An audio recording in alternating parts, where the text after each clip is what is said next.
Congress party Lok Sabha అభ్యర్థుల ఎంపిక ప్రక్రియ తుది అంకానికి చేరుకుంది.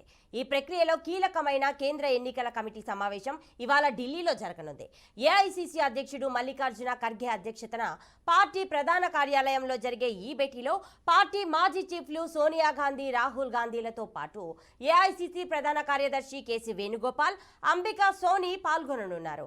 రాష్ట్రం నుంచి సీఈసీ సభ్యుడి హోదాలో రాష్ట్ర మంత్రి ఉత్తమ్ కుమార్ రెడ్డితో పాటు CM Revanth Reddy, deputy CM Mallu Bhatti Vikramarka, party రాష్ట్ర వ్యవహారాల ఇన్ఛార్జ్ దీపాదాస్ మున్షి, ఏఐసీసీ ఏర్పాటు చేసిన తెలంగాణ స్క్రీనింగ్ కమిటీ సభ్యులు హాజరు కానున్నారు.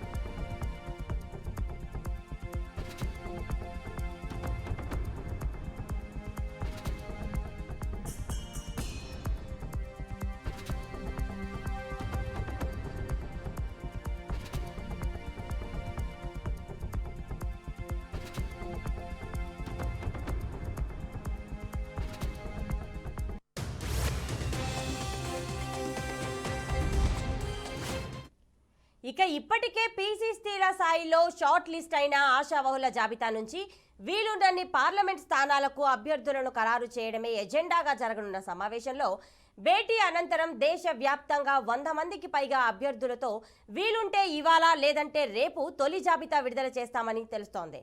ఇక ఏకాభిప్రాయం సాధ్యమైతే తెలంగాణలోని దాదాపు అన్ని స్థానాలకు ఒకేసారి అభ్యర్థులను ప్రకటిస్తారని, లేదంటే 8 నుంచి 10 మంది అభ్యర్థులను ప్రకటిస్తారనే చర్చ గాంధీ భవన్ వర్గాల్లో జరుగుతోంది. ఇక సికింద్రాబాద్, చేవెళ్ల, మహబూబ్ నగర్, నాగర్ కర్నూల్, కరీంనగర్, నిజామాబాద్ స్థానాలపై ఇప్పటికే ఏకాభిప్రాయం వచ్చిందని తెలుస్తోంది. ఇక మిగిలిన స్థానాలపై కూడా సీఈసీ సమావేశంలో చర్చించిన అనంతరం పలు ప్రాతిపదికల ఆధారంగా అభ్యర్థులను నిర్ణయిస్తారని సమాచారం.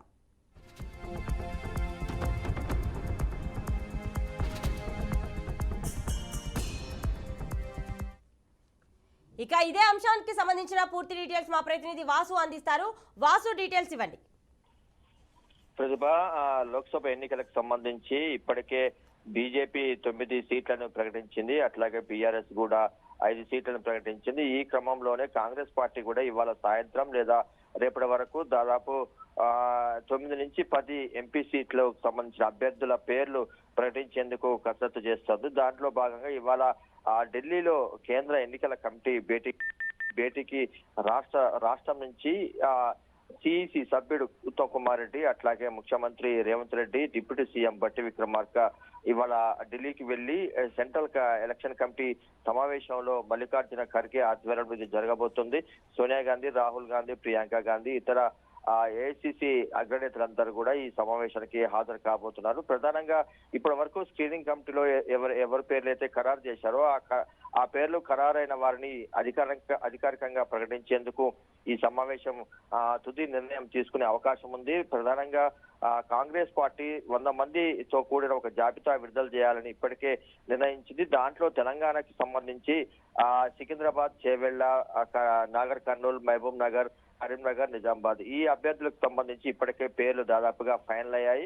ఈ పేర్లను అధికారికంగా ఇవాళ సాయంత్రం లేదా ఈ 100 మంది జాబితాలో ప్రకటించే అవకాశం ఉంది. ఇవాళ సాయంత్రం లేదా రేపు ఈ జాబితాకు సంబంధించి ఒక కొలిక్కు వచ్చే అవకాశం ఉంది. తెలంగాణకు సంబంధించి దాదాపుగా 9 నుంచి 10 మంది అభ్యర్థులు ప్రకటించాలని చెప్పి కాంగ్రెస్ పార్టీ భావిస్తుంది. వీలైతే అన్ని స్థానాలకు 17 స్థానాలు ఉన్నాయి తెలంగాణలో. ఆ 17 స్థానాలకు సంబంధించిన అభ్యర్థుల పేర్లను కూడా ప్రకటించేందుకు కాంగ్రెస్ పార్టీ కసరత్తు చేస్తా ఉంది. వాళ్ళ సాయంత్రం ఢిల్లీకి వెళ్లిన తర్వాత దీనికి సంబంధించిన క్లారిటీ వస్తుంది. ప్రతిభ, వాసు, సుమారు ఏ టైంకి తొలి జాబితా విడుదలయ్యే ఛాన్స్ ఉంది? ఇప్పటికీ పేర్లు ఖరారైన వాటికి సంబంధించి అభ్యంతరాలు ఏమీ లేని, అంటే పెండింగ్ లో లేని అభ్యర్థులు ఉన్నారు.